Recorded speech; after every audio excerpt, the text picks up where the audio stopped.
कि बेटा तुम बहुत बड़ी गलती की, नौकरी छोड़ दिए। घर में अक्सर कुछ अप डाउन भी हुए बिजनेस में। उस टाइम घर के लोगों ने मेरे को बहुत ताना सुनाया, अपनों ने मेरी हंसी उड़ाई, मजाक भी उड़ाया। लाइफ में होता रहता है सर, ये सब पार्ट है जीवन में। जब आप बड़ा काम करते हैं तो चैलेंज भी बड़े बड़े आते हैं। 15 साल में आपको ऐसा लगता है कि भाई आपने जो निर्णय लिया वो गलत लिया था, नौकरी करते रहना चाहिए था, ऐसा आपको तो नहीं लगता? सर मैं आपको रियल बताऊं कि मुझे ऐसा लगता है कि जो लोग आज डायरेक्ट सेलिंग को नहीं समझ रहे हैं वो जीवन में बहुत बड़ी गलती कर रहे हैं। आज नहीं तो कल, कल नहीं तो परसों, परसों नहीं तो परसों, सर सबको आना है डायरेक्ट सेलिंग में। डायरेक्ट सेलिंग एक अलग दुनिया है, एक अलग सोच है, एक अलग विचार है। जहां से एक आम आदमी की सोच खत्म होती है वहां से डायरेक्ट सेलिंग की सोच शुरू होती है। और मैं प्राउड फील करता हूं अपने डिसीजन पे। मुझे गर्व होता है कि मैंने ये डिसीजन थोड़ा डिले किया लेने में, मुझे को और पहले लेना चाहिए था। धर्मेंद्र जी, देखिए आज बहुत सारा यूथ हमारे साथ में जुड़ा हुआ है, यूट्यूब पे भी आता है, हमारे व्यूअर्स में बहुत सारी संख्या यूथ की है जी। और यूथ बहुत कंफ्यूज रहता है कि वो डायरेक्ट सेलिंग में आए नहीं आए। कोई तैयारी कर रहा है परीक्षाओं की, बैंकिंग में बहुत सारे लोग जाना चाहते हैं, उनका ड्रीम रहता है, तो उनको आपका क्या संदेश है? नहीं देखिए सर, क्या है कि धारणाओं के आधार पे हमारे जो यूथ है आज वो भी अपना डिसीजन नहीं ले पाता है, अपनी अंतरात्मा की आवाज को नहीं सुन पाता है। मैं तो यही सलाह दूंगा जो हमारा यूथ है कि आप पढ़ाई करो।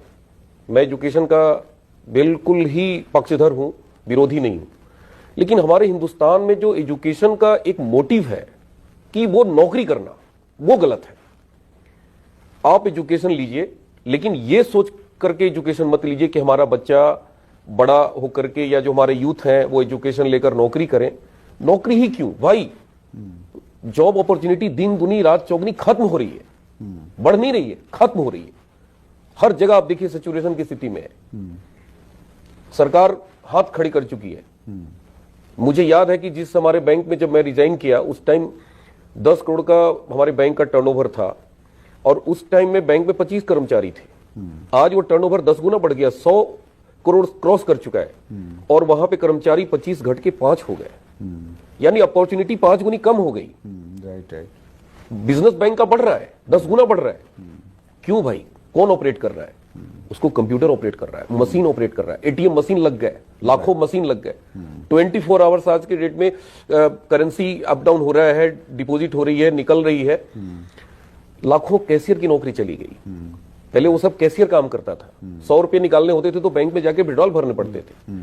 ऑनलाइन बैंकिंग शुरू हो चुका है, आप घर में बैठे बैठे 24 आवर्स आप मनी ट्रांसफर करते हैं। तो फिर कहां है अपॉर्चुनिटी, कहां है? क्यों उसके पीछे भाग रहे हैं?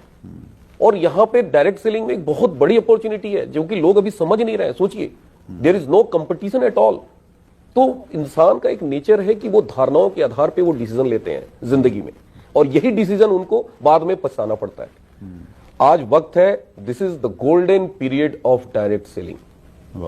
अगर आज आप समझ गए, हमारे लोग, हम लोग चर्चा करते थे कि देखो ये आदमी आज बड़ी गाड़ियों में घूम रहा है, बड़े बड़े बंगले हैं, क्यों? क्योंकि इनके दादाजी बिजनेस करने चले गए थे शहर में। आज उसी की देन है कि देखो ये बड़े बड़े गाड़ियों में घूम रहे हैं। कहीं ना कहीं वही काम हम लोग भी करेंगे कि हमारे आने वाले पीढ़ियों के बारे में लोग चर्चा करेंगे कि यार देखो इसका बेटा हेलीकॉप्टर से उड़ता है, इसका बेटा चार्टर्ड प्लेन से घूमता है, क्योंकि इनके दादाजी ने डायरेक्ट सेलिंग किया था।